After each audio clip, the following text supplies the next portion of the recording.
and tap and cross the 2 units. Now, does that hurt? Sweetheart, I can't even feel that. Having trouble finding a vein here? I'm here. I'm sorry, and you are? I'm his wife. Well, Mr. Corso, we're gonna need to turn you over again. Look at that. You popping the hood down there? Gonna be fine, baby. Don't worry. Oh, we clear it. Let's take the sides off. We have a gurney right here. Can we move him onto this? No, I don't want to have him. Yeah, I can do that. You gotta grease me up like a stuck pig, and nobody wants that job. He hasn't walked in a year, Bobby. I didn't think I could do this. Oh my God, baby, you're standing. You know what this reminds me of? Our wedding. After the news, I just had to call. The news? We're gonna have a baby. I'm pregnant. How? I mean, wow, congratulations. A man named Devin was suspended upside down on a roller coaster. He had been in this position for half an hour. Just a moment ago, Devin and his good friend Chad had ridden the roller coaster. However, due to a staff error, the metal bracing wasn't secured properly. Before Devin could react, the roller coaster started. It had barely crossed one peak. Under the immense force of inertia, the metal bracing snapped up. Immediately after, Chad was thrown out. Firefighters arrived at the scene quickly, but the environment was too complicated, and the safety air cushion couldn't be set up. Buck had to go up on a ladder truck for the rescue, but the roller coaster was too high, and the ladder couldn't reach, so Buck had to climb up by hand to rescue him. At this moment, Devin had been stuck in that position for 20 minutes, but he anxiously asked about Chad's condition. However, Chad was already deceased. To keep Devin from getting distracted, the captain ordered his team to put Chad on a stretcher, pretending everything was fine. Hearing this, Devin calmed down a little. Meanwhile, a crowd gathered below, taking photos, and some had even started live streaming. Devin instantly panicked, further terrified by the embarrassment in front of many strangers. Buck advised Devin to ignore the crowd. He lowered a strap, trying to hook it onto Devin, but Devin couldn't manage it. In desperation, Buck reached out to grab him. Devin, I need you to trust me. Give me your hand. I will not let you go. But in the next second, he lost his grip and died. A woman was jolted awake in the middle of the night by the sound of a door creaking open. She immediately feared an intruder had broken into her home, despite the dispatcher advising her to remain where she was. The woman decided to take matters into her own hands. She quietly crept downstairs, only to find a door slowly swinging open. Overcome with fear, she let out a scream before the call abruptly disconnected. Soon, firefighters and police officers arrived on the scene. However, they found no trace of an intruder. Instead, they discovered the woman lying unconscious on the floor. Paramedics quickly helped her regain consciousness. Still shaken, she attempted to flee in panic. Sergeant Grant asked her what she had seen.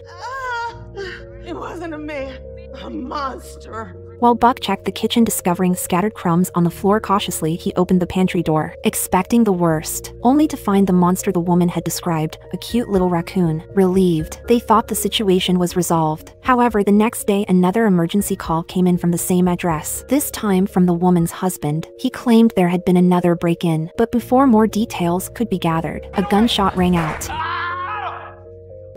Sir, are you there? And the call abruptly ended. Sergeant Grant returned to the house once again. 2 break-ins at the same residence within 12 hours seemed suspicious. Upon reviewing 10 other recent cases, she noticed disturbing similarities. Each time the burglars appeared to know the layout of the house perfectly, completing their heists in mere minutes without triggering any alarms. Oddly, these break-ins always coincided with the homeowners being out of the house due to accidents or medical emergencies that required rescue. The breakthrough came when they realized a crucial detail. During each of these emergency calls, dispatchers had asked numerous questions. Paramedics can reset the alarm, ma'am. What is the alarm code? Are there any dogs at your residence? Sir, fire department's on the way. You said you live alone? This routine information gathering had been recorded in all the cases. It became clear there was a mole feeding information to the thieves. 2 thieves managed to rob 10 houses in just 3 days, each time making off with a substantial amount of valuables. One of the men stopped by a flower pot, casually picked up a pebble, and discovered a key hidden underneath. They calmly entered the house, punched in a code, and disabled the alarm system. Their success was due to someone guiding them with insider knowledge, and that person appeared to be a 911 dispatcher. Whenever homeowners called for help, the dispatcher would ask a series of detailed questions during which a lot of private information was revealed. 2 officers began to grow suspicious and decided to investigate the dispatch center. However, Maddie, another dispatcher, reviewed the recent cases and found that each one had been handled by a different dispatcher and involved different rescue teams. Could their suspicions be misplaced? As Sergeant Grant was about to leave, Maddie noticed something odd. All the call records had been accessed by the same individual. Great, so who's our common denominator? Maddie hesitated, surprised by the name she saw on the screen. Me.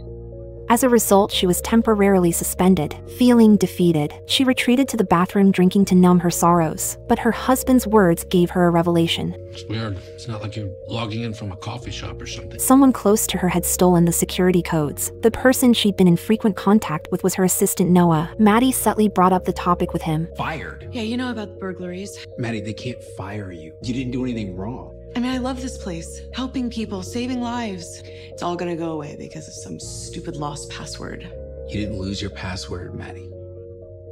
I took it. He explained that his stepfather owed money to some bad people, and he had no other way to raise enough money in time, so he had no choice but to pass along addresses and alarm codes to the thieves who targeted expensive jewelry. But by the time Noah expressed regret, it was too late. Maddie revealed a hidden microphone and 2 officers entered the room. Noah was arrested and led away in handcuffs. Something's wrong. Ever since you put in these extensions last week, I've had these headaches. Have a seat. This isn't cool, Dina. I'm not a fan of doing my work twice.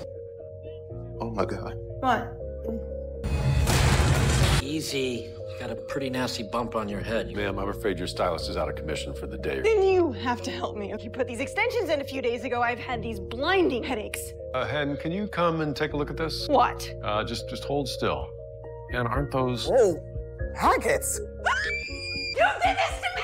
Calm down, everything's gonna be fine. While I try to cut one of these out. Yep, live larva.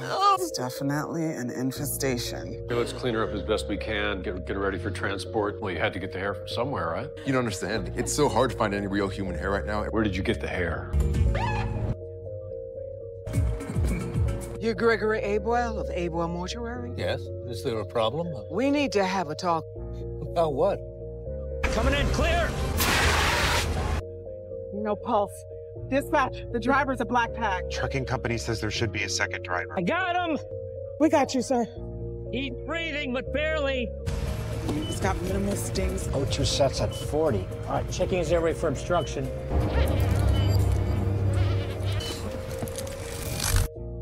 Found the obstruction.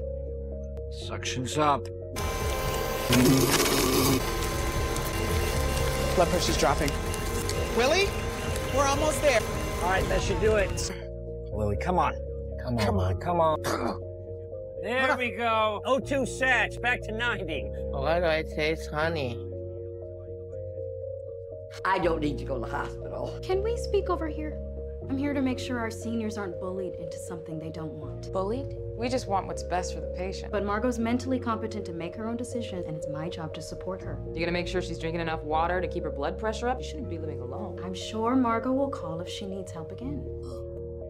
I heard a thump and I knocked and I got no answer, so I used my key. Just a little bump. You're gonna have to get some stitches. Call Courtney. So sorry, we have to take you to the nearest hospital. I don't want to go to a strange doctor. I'll be at Northside. They have all my records.